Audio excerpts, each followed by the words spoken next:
స్వాతంత్ర్యం వచ్చిన తరువాత మొదటిసారిగా రాజ్యసభలో ఎన్డీఏ మెజారిటీని సాధించింది.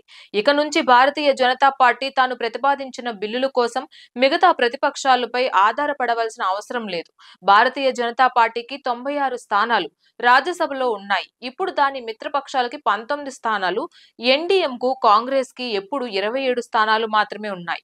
మెజారిటీ వల్ల భారతీయ జనతా పార్టీ తాను ప్రతిపాదించే బిల్లులను సులభంగా రాజ్యసభ ఆమోదం పొందే అవకాశం ఉంటుంది.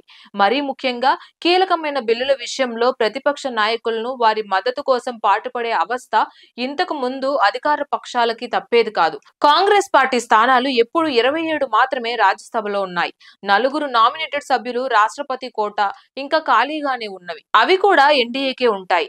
ఎన్డీఏ వైపే ఉంటాయి కూడా. అందువల్ల రాజ్యసభలో భారతీయ జనతా పార్టీ దాని మిత్రపక్షాల హవా ఇక నుంచి చూడవచ్చు. అంతేకాకుండా కీలకమైన పదవుల విషయంలో కూడా భారతీయ జనతా పార్టీ మిత్రపక్షాలను సంతోషపెట్టడానికి వారికి ఆ పదవులను ఆఫర్ చేసి సునాయాసంగా అనుకున్నట్లు పరిపాలన సాగించే వీలు కలుగుతుంది.